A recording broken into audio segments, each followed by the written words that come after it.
सर्वेषां कृते नमो नमः। नव वर्ष की आप सबको हार्दिक शुभकामनाएं।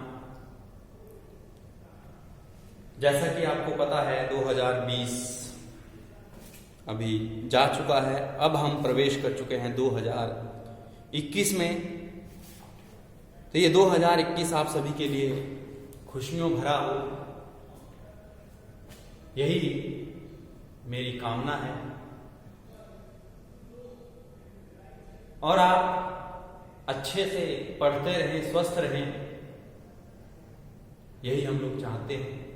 विद्यालय शीघ्र खुले ताकि आप विद्यालय में आकर सुचारू रूप से पढ़ें। ये आपके माता पिता की और हमारी भी यही इच्छा है। अब देखते हैं ईश्वर कब कृपा करते हैं। जिस महामारी से हम लोग जूझ रहे हैं वो कब खत्म होती है और हम फिर से पुनः उसी ढंग से अपने क्रियाकलापों को करेंगे जैसे आपने एक साल पहले किए। जैसा कि आपको पता है, हम पाठ संख्या 15 में अपादान और संबंध कारक के बारे में पढ़ रहे हैं। तो आपको मैंने अपादान कारक के बारे में पढ़ा दिया है। आज हम संबंध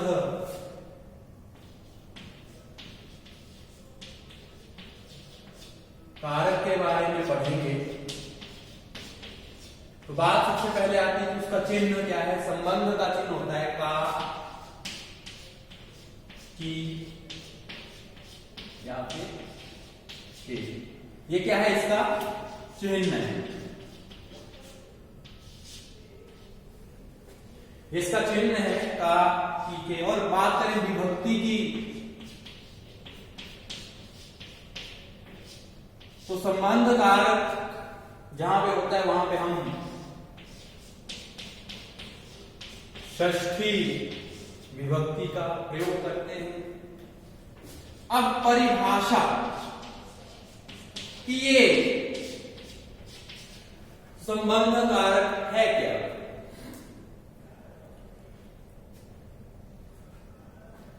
तो अब ध्यान दीजिएगा, इसकी परिभाषा को आपको समझना पड़ेगा। आपने कर्ता से लेकर अपादान तक की जितनी भी परिभाषाएं यहाँ पे कारक बनते हैं उनकी सबकी परिभाषाएं आपको पता है। आज हम संबंध कारक की परिभाषा को पढ़ेंगे। तो उसमें हमें बताया गया है बेटा कि किसी शब्द का, देखिए ध्यान दीजिएगा, किसी शब्द का, ध्यान दीजिएगा, किसी शब्द का क्रिया के अतिरिक्त, ध्यान दीजिएगा, अब यहां पे इन्होंने बहुत बड़ी बात बोली है, क्रिया के अतिरिक्त, अतिरिक्त मतलब उससे अलग, ठीक है। किसके अतिरिक्त? क्रिया से किसी अन्य शब्द के साथ, जो किसी अन्य शब्द के साथ, जो किसी अन्य शब्द के साथ जो संबंध होता है,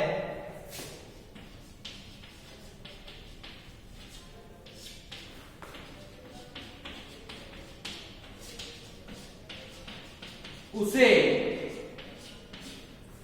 संबंध कारक कहते हैं।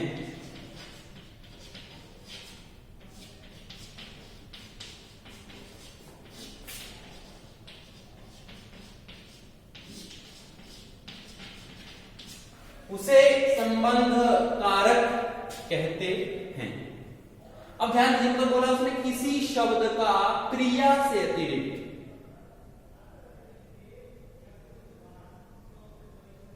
ठीक है। अब कोई शब्द होगा, उसका क्रिया से अतिरिक्त किसी अन्य शब्द के साथ क्या होगा? संबंध होगा। तो उस संबंध को हम क्या कहेंगे? संबंध कारक। मतलब उसको संबंध कारक हम कहते हैं। तो इसका आपके लिए एक बहुत बढ़िया आपकी पाठ्य पुस्तक में पैराग्राफ दिया गया है।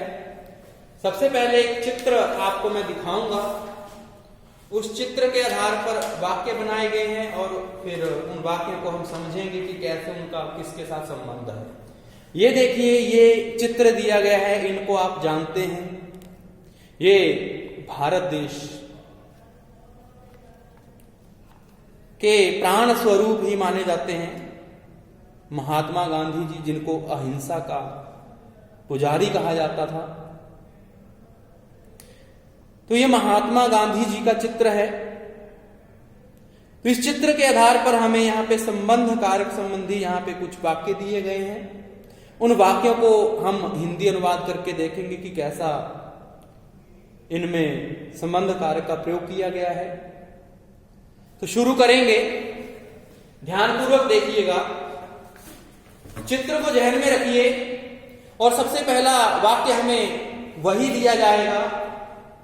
इसको आप अपनी उत्तर पुस्तिका पर लिख लीजिए, कंठस्थ कर लीजिए। पहचान, परिभाषा, विभक्ति, कौन से कारक में कौन सी विभक्ति यूज होती है, उनकी क्या पहचान है, कैसे पहचानेंगे हम कारकों को, यह आपको कंठस्थ करना पड़ेगा। तो यहां पे बोलता है कि इदम कस्य चित्रम अस्ति। इदम कस्य चित्रम अस्ति, ये पहला वाक्य आपको पूछा गया। वो किस आधार पर पूछा गया? इस चित्र के आधार पर। देखिए, ध्यान दीजिए, इस चित्र के आधार पर आपको ये पहला वाक्य पूछा गया। इदम कस्य चित्रम अस्ति। इदम का अर्थ होता है यह। देखिएगा, इदम का अर्थ क्या होता है? यह। किम शब्द है, पुल्लिंग षष्ठी एकवचन में बनता है कस्य। किसका?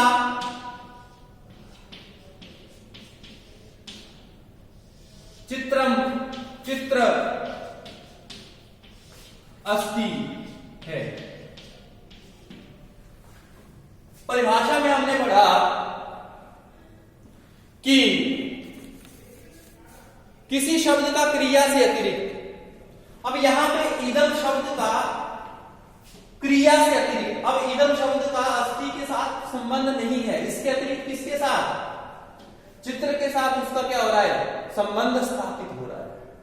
पूछ रहा है कस्य चित्रम, किसका चित्र। इन शब्दों के साथ, किसी अन्य शब्द के साथ क्या हो रहा है? किसी शब्द का संबंध स्थापित हो रहा है क्रिया से अतिरिक्त, इसलिए यहां पे क्या हो गया? कस्य में षष्ठी विभक्ति का प्रयोग हो गया।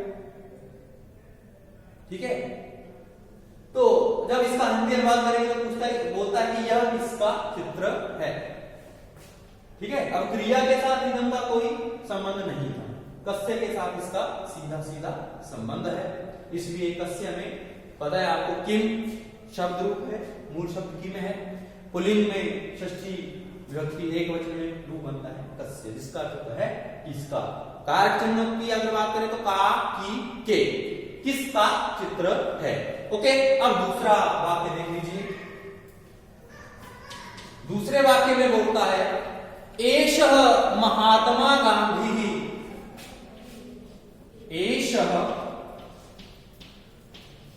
महात्मा गांधी। एषः महात्मा गांधी अस्ति।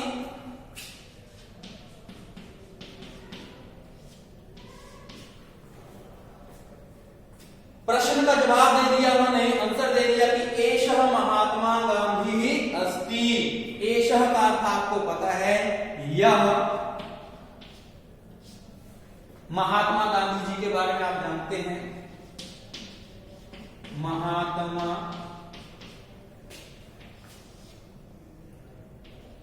गांधी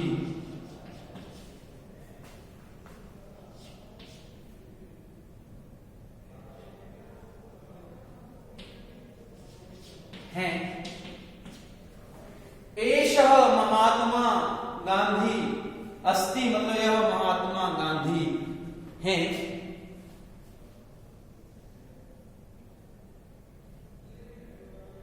अब उसके बाद फिर वाक्य आपको पूछते हैं, यह भारतस्य स्वतंत्रतायै, ध्यानपूर्वक देखिएगा, यह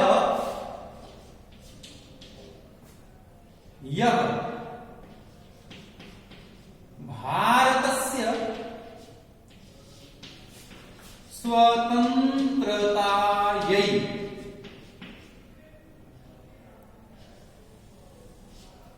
यह भारतस्य स्वतंत्रतायै जीवनम् अयच्छत्, जीवनम् अयच्छत्।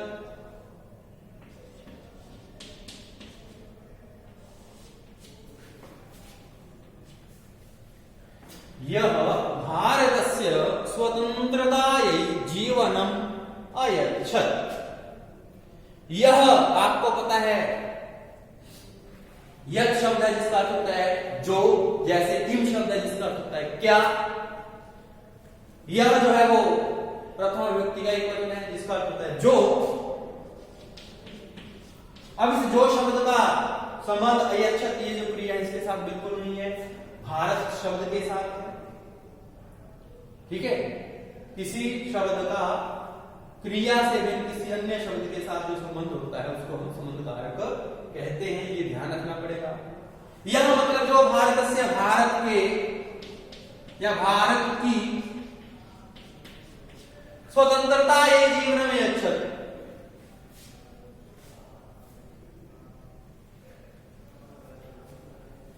जो भारत की स्वतंत्रता के लिए अपने जीवन को जिन्होंने न्यौछावर कर दिया। ठीक है, स्वतंत्रता यही में अगर आप देखेंगे तो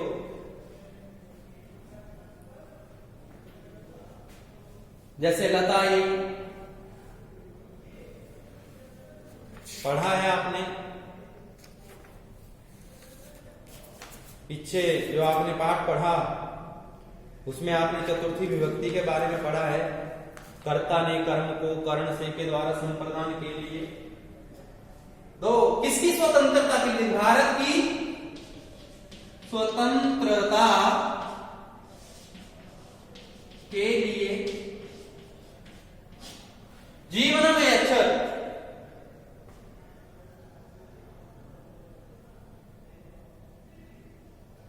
यहां पे जो, यह जो शब्द है उसको हम जो या जिन्होंने भारत की स्वतंत्रता के लिए अपना जीवन न्यौछावर कर दिया, तो यहां पे जैसे वाक्य के अकॉर्डिंग अगर उसका अर्थ लेंगे तो हम सही वाक्य जो लिखेंगे जब, तो हम यहां पे आएगा जिन्होंने, ध्यान दीजिएगा, वैसे यह का अर्थ जो होता है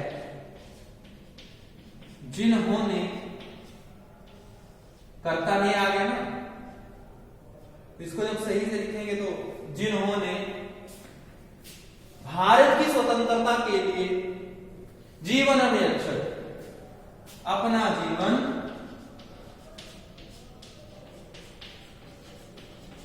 न्यौछावर कर दिया।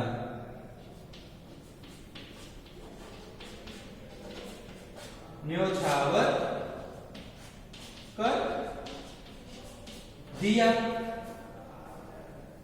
ठीक है, जिन्होंने भारत की स्वतंत्रता के लिए अपना जीवन न्यौछावर कर दिया। आपको पता है,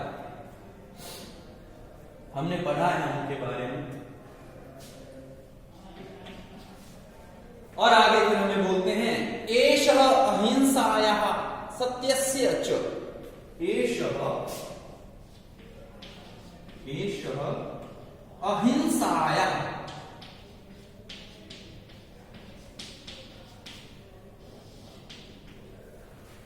सत्यस्य च, सत्यस्य च उपासकः आसीत्,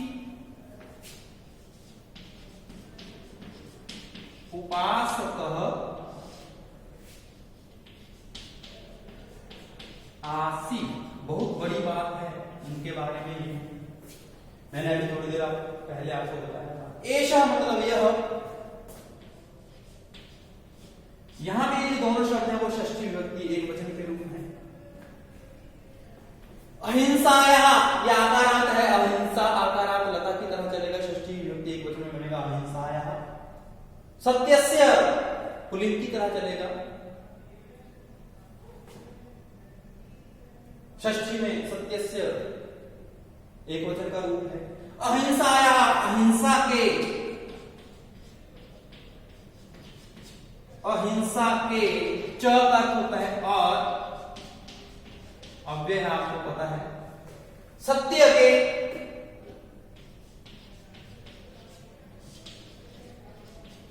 उपासक उसको पूजने वाले, मानने वाले। यह अहिंसा और सत्य के उपासक आसीत लंग लकार का रूप है, जिसका अर्थ होता है थे। यह अहिंसा के और सत्य के उपासक थे।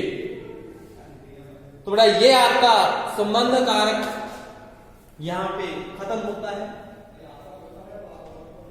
इसे आप अपनी उत्तर पुस्तिका पर अच्छे से लिखें, समझें, क्योंकि मैंने आपको बताया है कि आपकी परीक्षा जब होगी तो इन पैराग्राफ में से आपको प्रश्न निर्माण मैंने बता दिया था कि कैसे कैसे प्रश्न आपको आएंगे। इनको आप एक बार याद कर लीजिए, अच्छे से अपने दिमाग में बिठा लीजिए। फिर जब हमारा सिलेबस खत्म हो जाएगा उसके बाद फिर हम रिवीजन टेस्ट स्टार्ट कर लेंगे। प्रतिदिन एक एक टेस्ट हमारा होगा।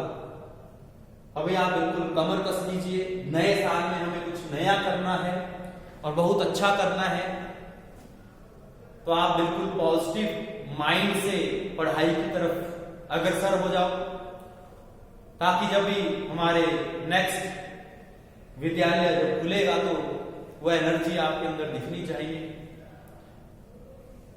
खेलिए, लेकिन इतना मत खेलिए कि आप पढ़ाई के लिए समय न दे पाए। पढ़ाई से बढ़कर कुछ नहीं है। सबसे पहले पढ़ाई है, उसके बाद फिर खेलना। तो इसको अच्छे से आप पढ़िए, लिखिए, समझिए। अगर किसी भी बच्चे को कोई समस्या आती है तो वो फिर मुझे व्हाट्सएप मैसेज करे और अपना प्रश्न वहां पे पूछ सकता है कि सर मुझे ये चीज समझ में नहीं आई, तो मैं उसको बताऊंगा। तब तक के लिए शुभ दिन, धन्यवाद। अगले वीडियो में हम इसका अभ्यास करेंगे। नमो नमः।